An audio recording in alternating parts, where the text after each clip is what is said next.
నమస్కారం. అదేవిధంగా భారతీయ జనతా పార్టీ ప్రతినిధి మా విఠలన్న గారికి నమస్కారం. ప్రధానంగా ఋషి గారు ఇవాళ పిఆర్ఎస్ నుంచి జూబ్లీహిల్స్ నియోజకవర్గ ఓటర్లకి విజ్ఞప్తి చేస్తా ఉన్నాం.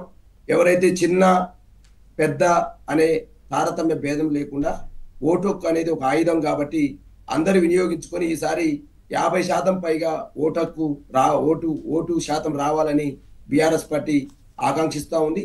అందరి ప్రజలు కూడా ఓటు హక్కులు వినియోగించుకోవాలని చెప్పి విజ్ఞప్తి చేస్తా ఉన్నాం.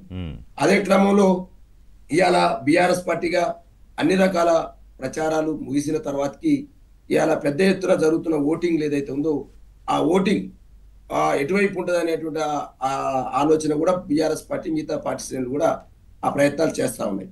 ఆ క్రమంలోనే ఇవాళ మేము కూడా మాగంటి సునీత గారు ఓటు హక్కు కార్డులు వినియోగించుకున్నారు. ఎందుకంటే గతంలో వారు సతీమణిగా వారి భర్తగా మాగంటి గోపీనాథ్ గారు చేసిన సేవలు కావచ్చు, అదేవిధంగా బీఆర్ఎస్ పార్టీ చేసిన అభివృద్ధి కావచ్చు, అదేవిధంగా ఈ 2 సంవత్సరాల కాలంలో కాంగ్రెస్ పార్టీ చేసినటువంటి ఏదైతే ఇచ్చిన హామీలు అమలు చేయడంలో లోపాలు కావచ్చు, ఇవన్నీ రేపు బీఆర్ఎస్ పార్టీకి ఓటింగ్ చేసేటువంటి యంత్రాలకు ఉపయోగపడుతుంది అనుకుంటా ఉన్నాను. అది బీఆర్ఎస్ పార్టీ అనుకూలంగా ఉపయోగపడుతుందని మేము భావిస్తా ఉన్నాం. ఆ క్రమంలోనే ఎక్కడ కూడా మేము అంటే ఈ 45-50 రోజులలో మేము చేసిన ప్రచారం అంతా కూడా దీని చుట్టే తిరిగింది.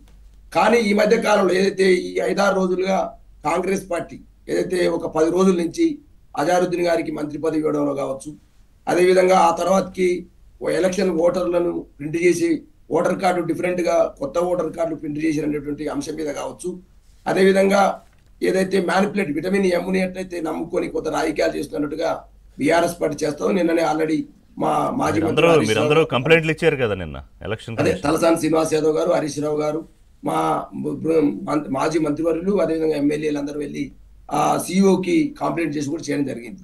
కాబట్టి ఏదైనా ఎలక్షన్ కమిషన్ సంబంధించి కావచ్చు అన్ని అట్లా కాదు బాలరాజు గారు, అన్ని ఆతాన్లో ముక్కలే కదా. కాంగ్రెస్ పార్టీ ఒకటే ఇచ్చిందా? బీఆర్ఎస్ ఏమి ప్రలోభాలకు ఏం లోన్ చేయలేదా? లేకపోతే బీజేపీ ఏం ప్రలోభాలకు చెయ్యట్లేదా?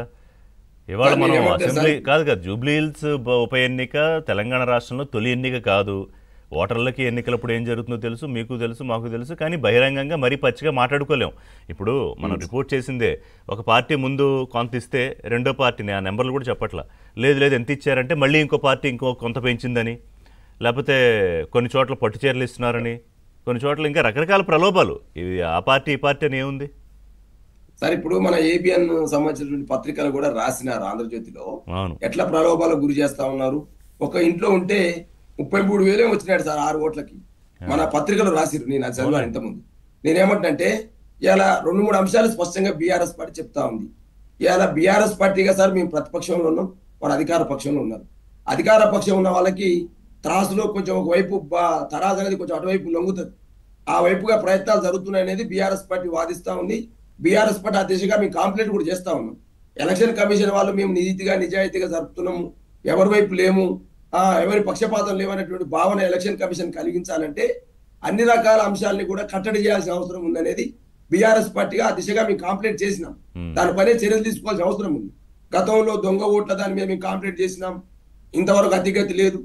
రెండోది ఏదైతే మేము విషయం మీద మీరు ఓట్ చోరీ విషయంలో కోర్టుకు కూడా వెళ్ళారు కదా, హైకోర్టుకి వెళ్తే మీరు ఆ దిశగా చర్యలు జరిగినాయా రిషి గారు? ఆ దిశగా చర్యలు జరిగినాయా? ఎలక్షన్ కమిషన్ కానీ సిఇఓ కానీ ఏదైనా ఆ దిశగా సమాచారం ఇవ్వడం కానీ ఆ దిశగా చర్యలు తీసుకోవడం కానీ జరిగిందా అనేది ఏబిఎన్ ద్వారా స్పష్టంగా అడుగుతా ఉన్నాం. అంటే మీ అనుమానం ఏంటి? ఈ దొంగోట్లు ఎంత శాతం ఉంటాయని, ఎన్ని ఉంటాయని మీ అనుమానం?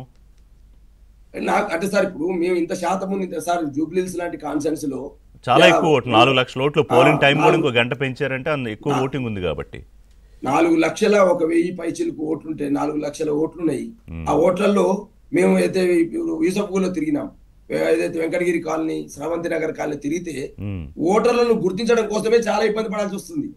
అంటే సుమారు 50%, 55% ఓట్లను కూడా మనం వెతికి పట్టలేము. అంటే ఒక దగ్గర నుంచి ఒక ఓటు ఉంది, ఒక దగ్గర ఓటు ఉన్నది. కాబట్టి ఇంత పెద్ద ఓట్లలో కొంత ఏదైనా అధికార పక్షం ఏదైనా మ్యానిపులేట్ చేయగలిగిందా అనేది బీఆర్ఎస్ పార్టీ మొదటి నుంచి అనుమానిస్తాం. దానిపైన మేము అనేక సార్లు ఎలక్షన్ కమిషన్. ఒక నిమిషం, ఇప్పుడు మన పక్క బాక్స్ లో చూస్తున్నట్టు ఆయన ప్రముఖ దర్శకుడు రాజమౌళి